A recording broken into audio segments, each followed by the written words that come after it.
Intellectual and philosophical pleasure. The Howard Stern Show. Howard 101.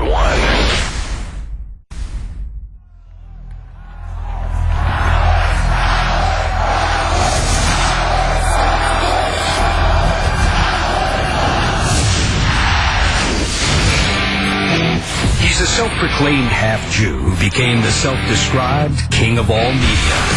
Who else has conquered radio, television, film, and the world of books? I am the king of all media. From his early days in Roosevelt. They called Howard a hunky, and Howard could not even manage to get a friend. So I felt at that point that Howard was paying the price for something that was unfair. And the pursuit of his lifelong dream. I want to be on the radio. Really want to be on the radio? He wants to be on radio. Listening to WTBU, WRNW, WCCC, WWWDC 101. All right, WNBC, 92.3 K-Rock. Howard is an incredible genius, and he knows the medium of sound better than anybody. I vowed. I said, I will not hold back a fucking thing. I am going to go for the jugular. To his historic move to satellite radio. The revolution has begun. I think the key to his success is that he's so smart. This is the story of a man who conquered overwhelming obstacles. We have been sabotaged by radio station WMMS. It's Radio D-Day. Stifling general managers. You are the motherfucking Antichrist! Again, you're fucking with the brass at NBC, but that's what Howard wanted, that's what I was doing. The Federal Communications Commission. It's so funny how it went from Janet Jackson whipping out her breast on national TV, somehow ended up with the guns being trained on us. And having a really small penis. I did see a flash of penis. That's what I love about Howard. He's just funny and out there, and he's sexy. He overcame all of those obstacles and became basically a broadcasting icon. All the controversy. Calling Air Florida right after the crash is a little rough. Oh, Air Florida, how you doing, man? You tell Lee if he's not in here in exactly 3 seconds, I'm going to start clipping the wires out of that piano. Part of Howard's success was based on him being the bad boy. All the defining moments. Our first guest is the one, the only Howard Stern. I think Howard has really changed the culture of this country. I don't mean to interrupt the fun, but this is a breaking news story. The plane crashed into the World Trade Center Tower number 1. My reaction to 9/11 was, how could you leave the radio show? You couldn't. It's an epic journey of laughter. Baba Booey. Love. Tell us now. I'm engaged. And lesbians. You're a lesbian? She's unable to speak, ladies and gentlemen. The Sibian is doing its job. Whoever thought a woman would come down to the studio and take her clothes off? You haven't heard the whole story until now. My idea was to go on the air and be as real and honest as possible and expose hypocrisy wherever I could. This is the history of Howard Stern.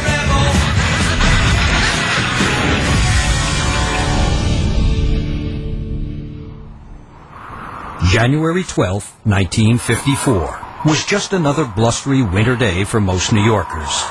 However, for Queens residents Ben and Ray Stern, it was the day they welcomed their second child and first son, Howard Allen Stern.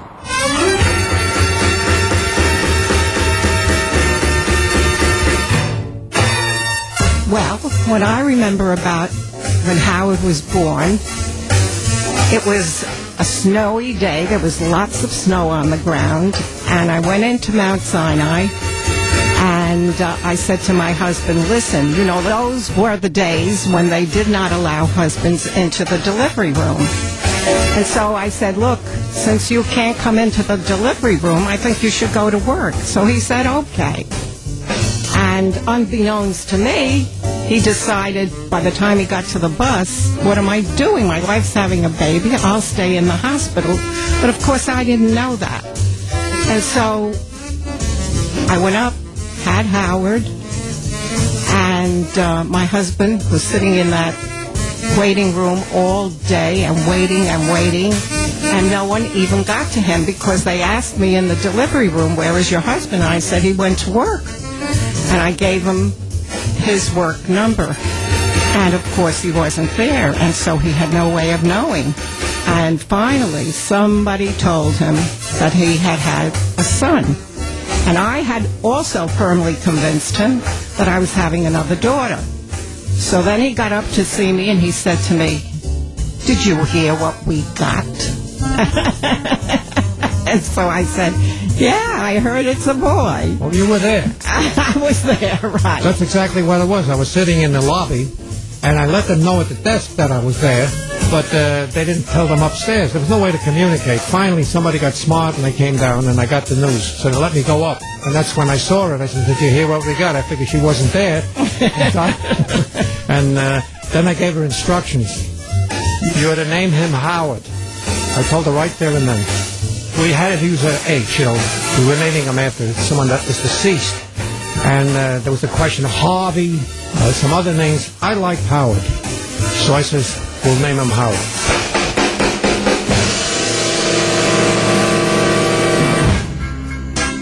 Howard's sister Ellen was overjoyed. I hated getting any attention from my parents. So the day he was born, I was thrilled because I hated being the only child. It was a great day, the day he was born. My sister was 4 years older than I was, and we weren't particularly close in the sense that we hung out together or did things a lot together, but I had a very good relationship with her. She was always very good to me. But we're two very different people. My sister's quieter. She's not looking for the spotlight, and I always look for the spotlight. She always said to me, "You go down, and you'll take all the heat." In other words, my sister didn't even want any attention from my parents.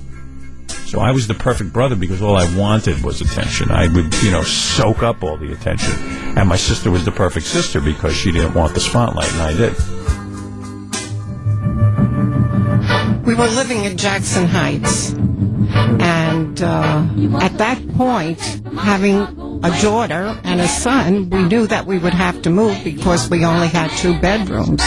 And we needed a 3rd bedroom. And so we went looking for a place to move to. And friends of mine had seen houses in Roosevelt, Long Island. And they were moving there. And so they told me that there was a house that I might be interested in. And we went to Roosevelt. And it was a split-level house. And it filled the bill. And for $750 down, because my husband was a GI, we purchased a house. Yeah, $14,500. Remember to this day. Them were the days. And anyway, so that's how we started. In fact, he was born in January of 1954. He moved in around June or so. So he really grew up in Roosevelt. Up in the morning and out to school. That teacher is teaching the golden rule. My earliest childhood memory was being in Mrs. McKendrick's kindergarten. I think I made a beauty in my pants. I don't know. And then I just remember I went into the bathroom. The bathroom was actually in the classroom, and I went in there and I looked at my underpants, and they were really a mess. It wasn't just some stain. It was a tremendous amount of material in there. And I sat there all day, and I ran home and changed my underwear in the house and brought it out to the backyard and buried it in the backyard. An underwear tree is growing in Roosevelt. Well, my recollection was he was a very happy child. Maybe when he got a little older, there was some other factors, but starting at the beginning, it worked out very well. He seemed happy and adjusted there. He made a lot of friends, and he was very into entertainment. He would get these kid friends of his together, did a lot of entertaining, and, a good childhood. I didn't see anything wrong with it. As far as I'm concerned, I feel the same way. It was a small town, a mile by a mile, and everybody knew one another. And Howard had friends, and he was very, very busy, very involved with his friends, and was selective of friends. I mean, he didn't have too many, but he was a very exuberant kind of kid, and what he did, he enjoyed doing, and he did it wholeheartedly. And to me, he seemed to be doing good. Howard's small circle of childhood friends, Jerry Dickowitz, Debbie Harris, Milton Little, Margie Sickles, and Seth Darvik, recall their early days in Roosevelt. I want to say it was like a Leave It to Beaver type of place, because it's like late 50s, early 60s. We all lived in the same neighborhood. The town of Roosevelt is a 1 square mile town, and it was divided into sort of 4 quarters, one of which was black, one of which was Jewish, one of which was Catholic, and one of which was mixed. And we lived in the mixed area. Well, the integrated town of Roosevelt was a fairly typical town. What was unique about Roosevelt, I think, was the fact that it was a mile square. But in that mile, you had 2 supermarkets, you had a bunch of drugstores, and a pretty thriving Main Street with virtually all kinds of services. So, whether it was Saturday morning or anytime during the week, it was a bustling place with folks just doing what they normally did. And it was an integrated community, which was also kind of unusual for that time. So those were among the things that Roosevelt was really celebrated for.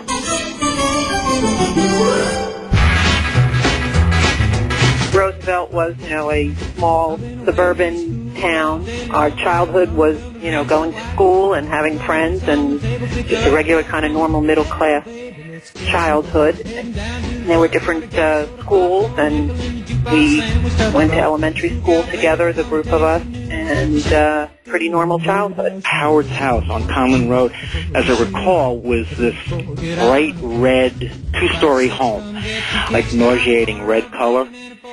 And I used to go there, after school, occasionally walk home with him. Those were good years for me. Those were all friends that I had when Roosevelt was a white community, and they lived there, and they were my childhood friends, and they were great friends, all of them. And Milton Little, he's a great guy, and Jerry Dickowitz was a great guy. I remember his mother was terrific with us. She would let us come. She was very different than my mother. She'd let us come over and eat, and she'd get us all in the car and buy us egg rolls from the Chinese restaurant, all greasy egg rolls. And Margie Sickles, great girl. She was a real good friend. Her mom was good friends with my mom, and we even put together a little newspaper that we sold in 6th grade, and she was my accomplice in that. They were all good friends. They were all good kids and a lot of fun. The Howard Stern that I recall was a very laid-back, mild-mannered kid who was very bad at ventriloquism. And his parents, although very nice, were fairly overbearing, I'd say.